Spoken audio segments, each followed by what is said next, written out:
Hey there, Aqua-Cultured people. So I've been preparing my boat for Hurricane Ian for the past couple of days. It is Monday, September 26th. If you're not aware, I am located in St. Petersburg, Florida, in the Tampa Bay area, which is pretty much the bullseye right now in the cone of uncertainty for Hurricane Ian. Just been doing my best to prepare the boat, putting out the double lines, the chafe protection gear, fenders, filling water tanks, stowing loose items, lashing down loose items, taking down canvas, looking out for neighbors' boats to make sure that they're also prepared so they don't break loose and crash into me. Right now the projected path has Ian going just off to the west of us and possibly making landfall just above us, which is kind of a worst case scenario situation for the Tampa Bay area. Right now it's a Category 2 storm. It's just below Cuba, I believe. It's going to be heading up into the Gulf tomorrow, and they're predicting it's going to strengthen to at least a Cat 4 hurricane, but when it comes up this way, they're saying the conditions are relatively unfavorable for hurricane, so it will, or it should, degrade a bit, but it could also slow down and just batter us. And when I said that it's a worst case scenario path, it's because Tampa Bay is orientated from a northeast to a southwest direction. And if you're not familiar with how hurricanes spin, they spin in a counterclockwise orientation, or counterclockwise direction, I should say. So the heavy winds will funnel the water straight into Tampa Bay and cause massive tidal storm surge situations in the Tampa Bay area. So right now they're saying that storm surge in Tampa Bay could be anywhere between 6 to 10 feet, and that is on top of our astronomical tide, which is already high because of, we're either at a full moon or a new moon, I can't remember, but just this afternoon the tide was just maybe a foot and a half below, or a foot below my finger pier, and that's just a normal high tide. So you add in the storm surge and things get really serious here. The last time we had a situation where a storm took that path, it was Hurricane Ada a couple of years ago in November.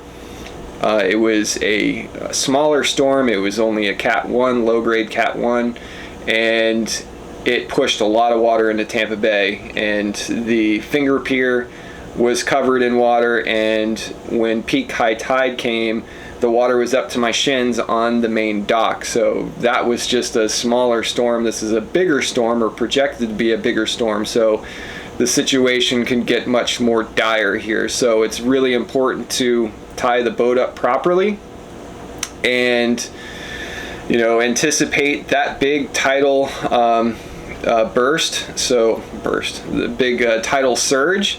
But the balance of it all is that you of course want your lines long enough so that it can handle that tidal surge, but if you have the lines too long, then your boat's going to get blown into the dock or the neighbor's boat. So there's a fine line of how you set your lines to be able to handle that tidal surge, along with all the wind that's going to come with it. So it's definitely getting sketchy.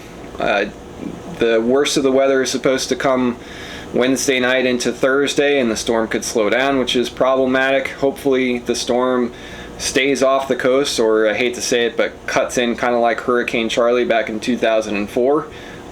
You know, you always feel guilty saying stuff like that because you don't want anybody else to have to be subjected to a storm like that. But that would spare us for certain. But it's definitely a stressful situation. When these storms are coming at you, it's like a big steamroller and you don't know where to go. And this storm track, they had a high level, an unusually high level of uncertainty on the track. So that made making a decision of what I was going to do much more difficult, because in the back of my mind, if they were more certain on the track and it was staying in this direction, then I would have potentially gone south down to Fort Myers and even across Okeechobee into the East Coast, and that takes about 3 to 4 days. So that is an undertaking, and you know, when you are located in your home port, you're not just cruising around. If it's one thing if you're cruising around it's much easier to make that decision to just keep on going and go to the other side of the state. But when you're in your home port, you're set up here, you've got your community, you've got your friends and family, and you have ridden through storms here, it's really difficult to make that decision. So, you know, in hindsight, you think you probably made the bad call and you should have left. But, you know, my call was to stay and hope for the best and prepare the boat the best I can. A lot of the boats in the marina stayed. In fact, boats came into the marina to prepare for the storm. It's not the most protected marina in the world because Tampa Bay is right behind me. There's a breakwater, and things get nasty out in Tampa Bay. And of course, I talked about the storm surge. So we get rocking and rolling in this marina just on a typical easterly wind of, you know, 20 to 30 knots, and our afternoon thunderstorms that come through. So, you know, we're talking when the storm is passing us or out to the west of us, we could be getting winds, hurricane force winds, you know, anywhere between, well, hurricane force is not 50 knots, it's more than that. It's more than 74 miles per hour, I believe. But we could be getting wind between 50 to 80 knots out of the east, which is going to bring quite a bit of wave action into the marina. So, you know, you've got to have your chafe gear set up right so it can withstand the loads subjected on the boat with the wind and waves. And then as the storm passes, the wind direction is going to change and it's going to come out of the south-southwest. And then that's when the storm surge happens. So I pretty much have the boat prepared. I'm just tinkering around and adjusting some last minute things. I'm going to, so I'll back up a little bit. My decision is to prepare the boat, and I'm going to go to a friend's place. Actually, it's Amira's place, an apartment, which is just about a mile away, but it's in a no evacuation zone. It's in a no flood zone, so it's a great spot to be, and it's close to the marina. So if I do have a chance in between feeder bands to get out and check on things and plan for when the high tide is going to be, if I can get out here to assess things, adjust lines as necessary, I will. But it's going to be no walk in the park, just hunkering down in the apartment, because when you have a serious hurricane coming through, it's no fun. And of course, you're going to have power outages, and hopefully the windows stay in one piece and don't blow in, and the roof doesn't leak. So lots of fun all around. Hoping for the best, of course. But anyways, so before I leave the boat, the last items I'm going to take care of, I'm going to shut off any unnecessary electronics. I'm going to shut off my refrigeration system so they're not draining my power. The marina will shut the power off to the docks before the marina staff leaves before the storm. So when the storm surge comes up, it does not screw up their power system. So they will shut the power off to protect their system.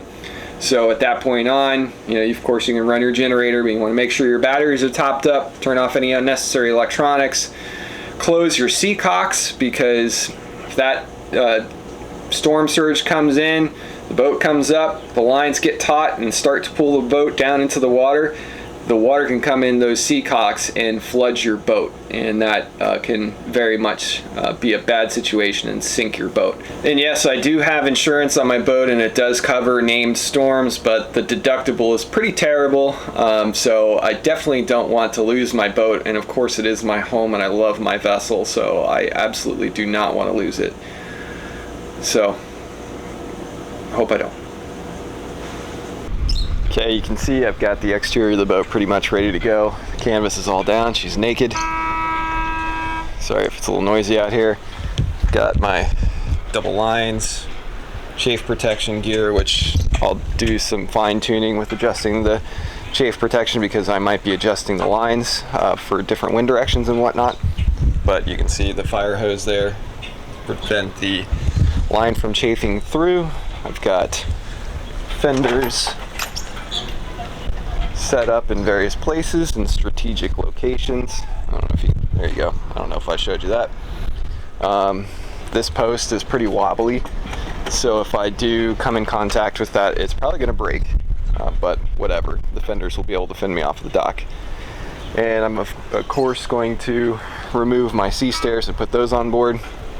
And you can see I've got my door taped off there to keep sideways rain from coming into my boat. Sorry if there's wind and noise. It's getting a little bit breezy. I've got my deck furniture, all the cushions are inside. I'm gonna lash the deck furniture in place. And you can see no bimini top. I do have a neighbor over here, so I've got lots of fenders set up on this side because we are pretty darn close. And you can see these these pilings are pretty low. Sorry, there's a plane landing.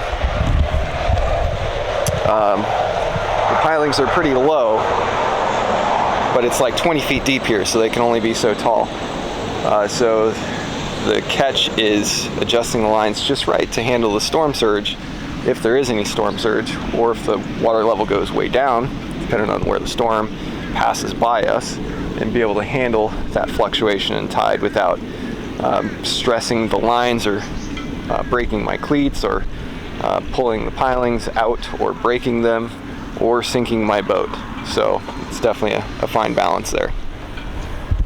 And the Marina is going to be shutting the power off today. It is Tuesday. Tomorrow is Wednesday. Of course, we're going to have the most weather tomorrow and Thursday. So before there's any chance for the water level to rise and affect the power, they will shut the power down. In the meantime, I've got my refrigerators off and defrosting, so those will be not consuming power while the power is down. So all of the battery power will be going just to my bilge pumps, and I'll probably keep a security camera on or two, just so long that they keep the internet going so I can keep tabs on the boat. But I will be coming back and forth and checking on things as I can. So a little bit of an update. The initial projections had the storm going just north of us or right into Tampa Bay, which would have been really bad for us.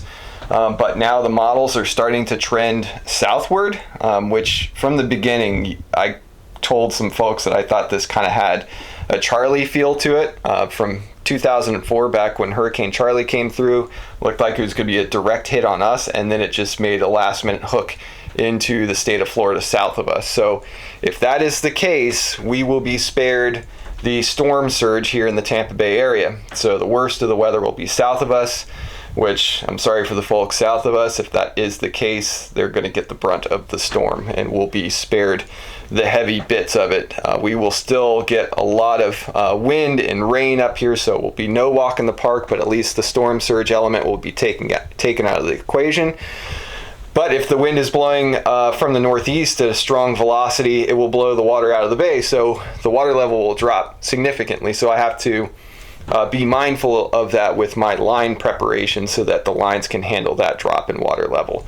But you know, we'll see what happens. There's still time for the track to change as we get closer and closer. We're not out of the woods, but you know, for us in the Tampa Bay area, it would be a good thing for us for that storm to stay south of us, but we'll see.